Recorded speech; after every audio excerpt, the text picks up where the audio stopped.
Alors j'ai quelque chose de super cool pour toi, Antoine, et pour tous nos auditeurs du French Podcast. Aujourd'hui, on va parler d'un sujet vraiment, vraiment essentiel pour tous ceux qui vivent en France ou qui envisagent de venir. C'est comment survivre à un rendez-vous médical en parlant français. Ah, super idée Sandra. C'est vrai que la santé, c'est important et c'est pas toujours facile de s'exprimer quand on n'est pas complètement à l'aise avec la langue, n'est-ce pas? Exactement. Et j'imagine que tu as plein de conseils et astuces à partager avec nous pour que les rendez-vous chez le médecin ne soient plus une source de stress, mais plutôt une expérience, disons, gérable. Absolument Sandra. Alors, la première chose, et c'est super important, c'est la préparation. Avant même de franchir la porte du cabinet médical, il faut un peu bosser, quoi. Bosser, genre réviser. Ouais, réviser, mais pas comme à l'école, hein. Plus se familiariser avec le vocabulaire de base, tu vois? Genre les mots pour décrire tes symptômes, les parties du corps, des trucs comme ça. Et puis aussi, avoir en tête les informations médicales importantes, genre tes allergies, tes antécédents.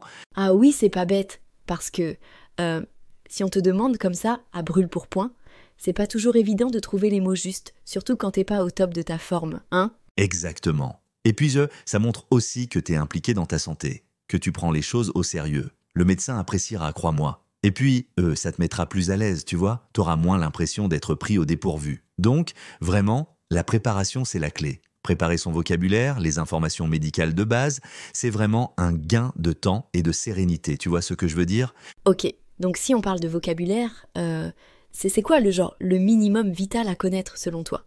Les mots qu'il faut absolument maîtriser avant d'aller chez le médecin. Alors, Sandra, tu vois, c'est une excellente question. Le minimum vital, je dirais que ça tourne autour de 2 axes principaux. La description des symptômes et les parties du corps. Et c'est vraiment la base, hein? D'accord, les symptômes, genre... Ouais, genre de douleur, savoir dire où tu as mal, si c'est une douleur aiguë, lancinante, sourde, tu vois, utiliser les bons adjectifs, quoi. Fièvre, bien sûr. Savoir dire si tu as de la fièvre, si tu as des frissons, des sueurs, et puis d'autres symptômes comme la toux, les maux de tête, les nausées.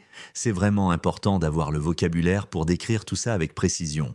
Et pour les parties du corps? Ben là c'est pareil, hein, savoir nommer les différentes parties du corps en français. La tête, le ventre, la poitrine, le dos. Et puis les bras, les jambes, les pieds. C'est important pour pouvoir indiquer précisément où tu as mal, tu vois. Genre dire j'ai mal au genou plutôt que j'ai mal à la jambe, c'est beaucoup plus précis pour le médecin. Et puis ça montre que tu fais un effort pour communiquer clairement, quoi. Ok, super clair. Donc vraiment faire un petit lexique perso avant d'y aller? Absolument. Et tu peux même faire des petites fiches, tu vois, avec le mot en français, la traduction en anglais, si ça peut t'aider. Et puis, des exemples de phrases pour t'entraîner à utiliser les mots dans un contexte, quoi. C'est vraiment un investissement qui peut te faciliter la vie. Tu vois ce que je veux dire? Bon, ok. Maintenant, comment on prend rendez-vous alors? Parce que enfin, on ne se pointe pas comme ça chez le médecin, hein? Exactement. Alors, pour prendre rendez-vous, t'as plusieurs options, hein. Tu peux le faire par téléphone, directement au cabinet médical ou de plus en plus en ligne via des plateformes comme Doctolib, tu vois. Ah oui, Doctolib, je connais. C'est super pratique, ça. Pratique, ça. Carrément. Alors, si tu appelles, il y a des phrases types à connaître. Genre, bonjour, je voudrais prendre rendez-vous avec le docteur, nom du médecin, s'il vous plaît. Ou, est-ce que vous avez des disponibilités la semaine prochaine? Et n'oublie pas de préciser la raison de ta consultation, hein.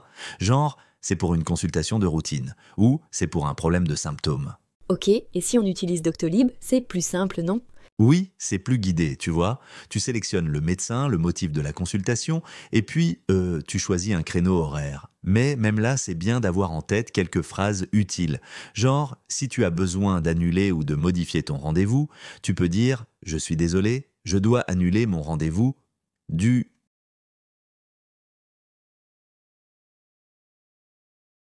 Ah, bonne question. Alors, tu peux dire « Pourriez-vous me donner l'adresse du cabinet, s'il vous plaît ?» ou « Quels sont les horaires d'ouverture ?» Et si tu as besoin de savoir si le médecin accepte la carte vitale, tu peux demander « Est-ce que vous prenez la carte vitale ?» C'est toujours mieux de vérifier avant, tu vois? Ok, super. Et une fois qu'on est chez le médecin, comment on fait? Ah, ça c'est le moment clé. Pendant la consultation, il faut savoir communiquer clairement avec le médecin, hein. Oui, mais c'est pas toujours facile, surtout quand on est malade et stressé. Je sais. Alors, premier conseil, c'est d'expliquer tes symptômes de manière précise. Utilise le vocabulaire qu'on a vu avant, hein? J'ai mal à la tête, j'ai de la fièvre, je tousse depuis 3 jours, tu vois? Oui, ça c'est clair. Et si on ne comprend pas ce que dit le médecin? Faut pas hésiter à poser des questions, hein? Genre, pouvez-vous répéter s'il vous plaît? Ou qu'est-ce que ça veut dire? Et si le médecin te propose un traitement, demande des détails. Comment je dois prendre ce médicament? Y a-t-il des effets secondaires? Et si on a peur des traitements? Ah, c'est important d'exprimer tes inquiétudes, hein? Tu peux dire « je suis un peu inquiet » à propos de ce traitement, ou est-ce qu'il y a d'autres options? Le médecin est là pour t'aider, tu vois? Ouais, c'est vrai. Et surtout, n'oublie pas de demander des instructions claires sur ce que tu dois faire après la consultation. Quand est-ce que je dois revenir vous voir, ou est-ce que je dois faire des examens complémentaires? Ok, donc bien expliquer, poser des questions, exprimer ses peurs et bien comprendre les instructions. C'est ça? Exactement. Et n'aie pas peur de demander au médecin de répéter ou de reformuler si tu ne comprends pas quelque chose. C'est super important pour ta santé, tu vois. Bon, Antoine, t'aurais pas des phrases toutes faites à nous donner, genre des trucs qu'on peut sortir direct chez le médecin pour faciliter la communication? Ah oui, carrément. Alors, pour demander des éclaircissements, tu peux dire « Excusez-moi, je n'ai pas bien compris, pourriez-vous répéter s'il vous plaît ?» ou « Pourriez-vous expliquer ça d'une autre manière ?» C'est hyper poli et ça montre que que tu veux vraiment comprendre, tu vois? Oui, c'est vrai que c'est important d'être clair. Et si on a des inquiétudes sur un traitement? Alors là, tu peux dire « je suis un peu inquiet concernant ce traitement. Pourriez-vous m'en dire plus sur les effets secondaires possibles? Ou est-ce qu'il existe d'autres alternatives ?» C'est important de poser ces questions, hein, pour être sûr de ce que tu fais. Oui, parce que parfois on n'ose pas trop. Exactement. Et puis, pour être sûr d'avoir bien compris, n'hésite pas à reformuler ce que le médecin t'a dit.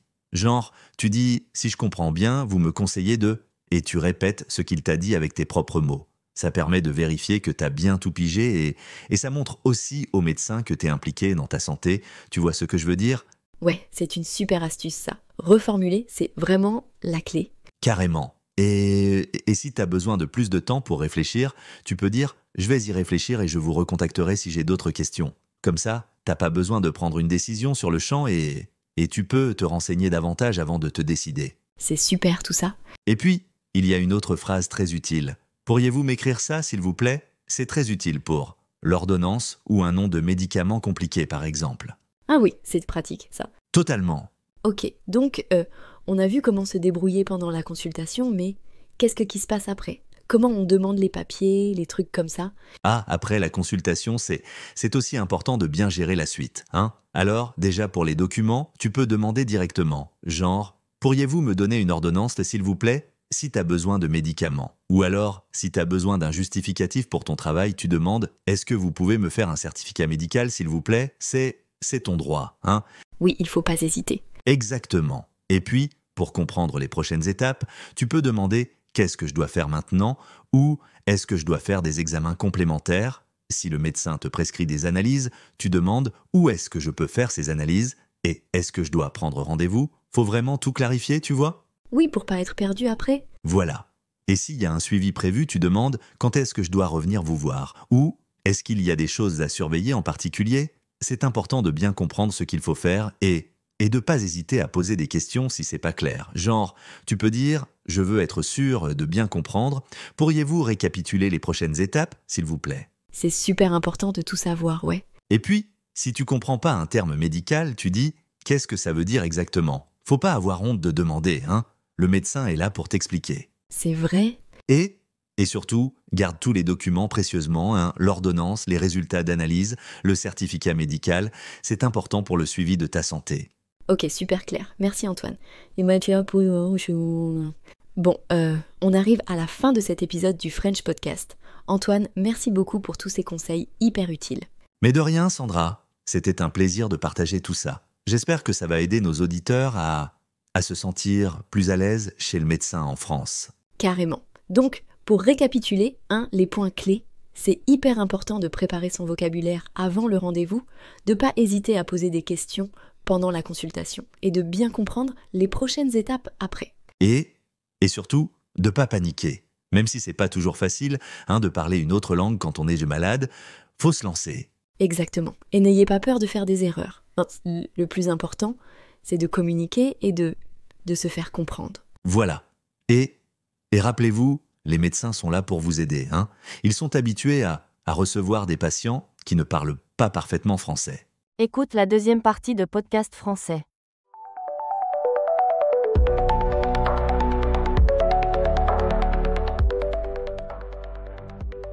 Ah mes amis, aujourd'hui nous allons plonger tête première dans l'expérience que tout le monde redoute parfois. Aller chez le médecin. Et je sais, vous vous dites peut-être « Oh non, encore un épisode sur le médecin !» Mais croyez-moi, cela peut être bien plus captivant que « Ouh !»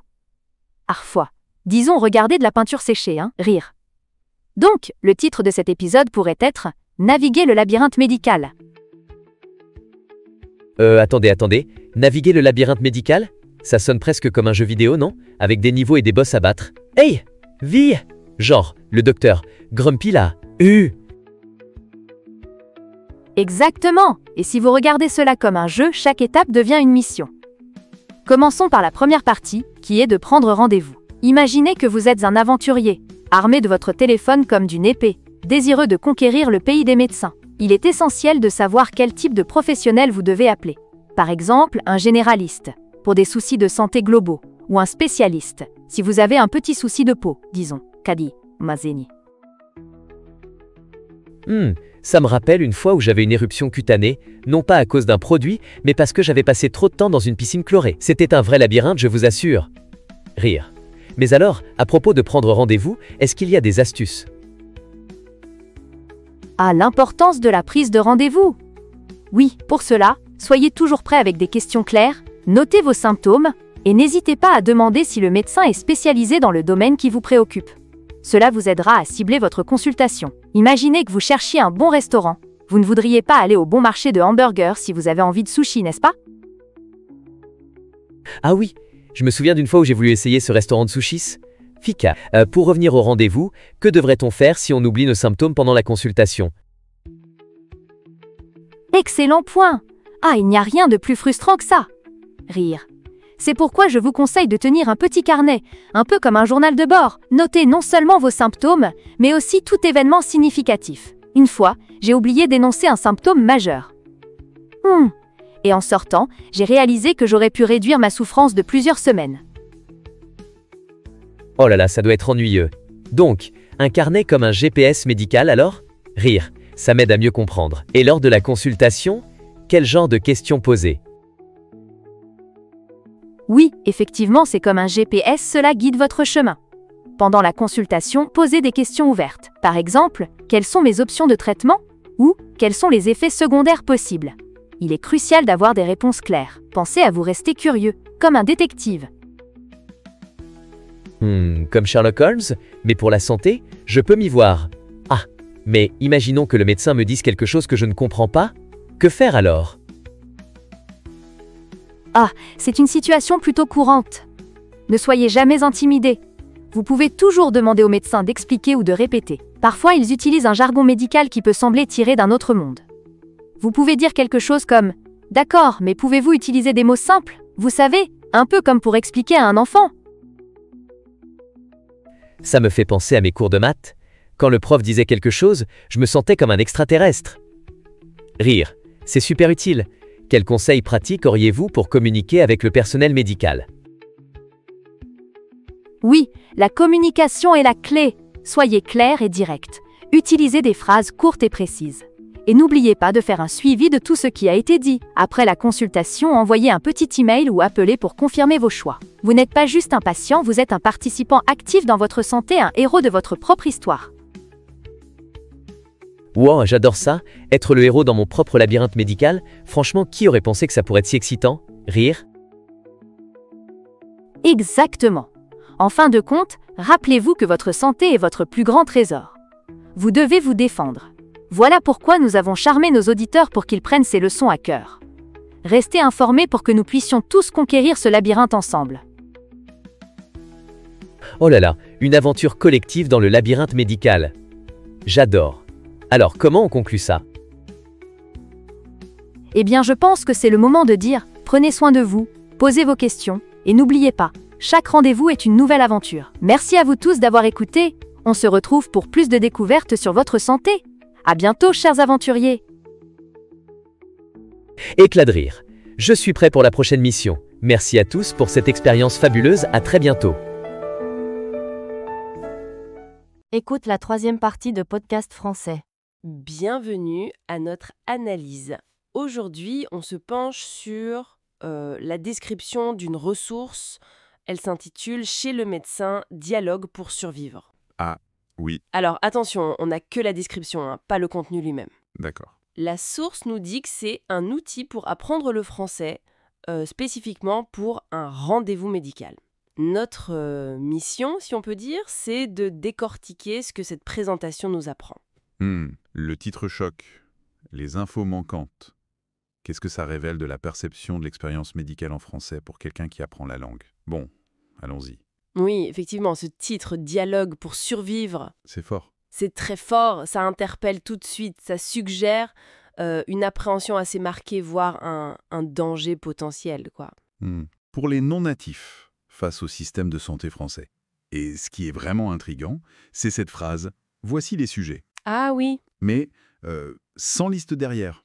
Rien. c'est ça. On nous dit qu'il y a un besoin vital, mais on ne définit pas les outils précis pour y répondre. Du coup, cette absence, elle devient intéressante en soi. C'est un bon point, ça.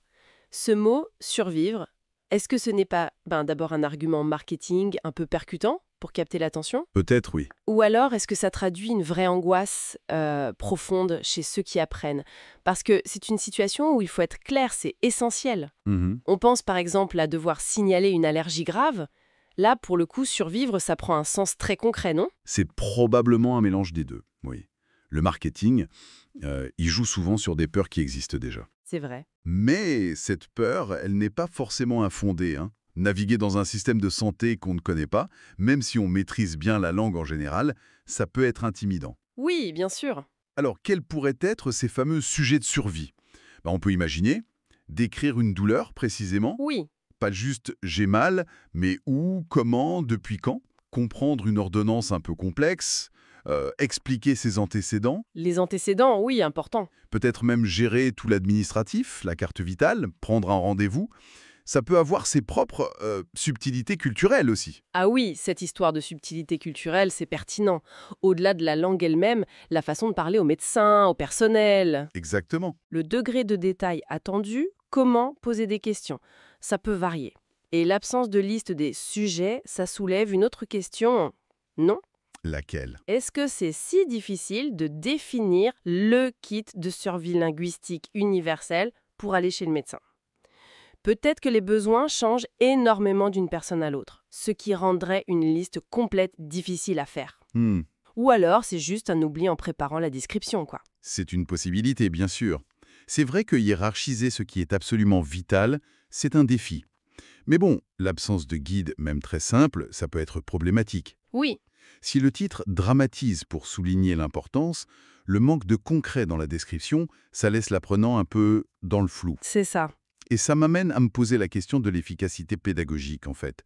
Est-ce que créer de l'anxiété avec un mot comme « survie », Sans donner tout de suite les outils pour la gérer, est-ce que c'est la meilleure manière d'encourager l'apprentissage? La peur, ça peut motiver, certes, mais ça peut aussi paralyser. tout à fait. Alors, qu'est-ce qu'on retient de cette courte description, finalement? On a vu comment le choix des mots, le cadrage d'une ressource, Oui, un titre fort, une promesse de contenu pas tout à fait tenue dans la présentation, comment tout ça peut en dire long. effectivement. Ça met en lumière une perception d'anxiété assez nette chez les apprenants de français face au médical. Et ça souligne l'importance vraiment critique de bien communiquer dans ce contexte.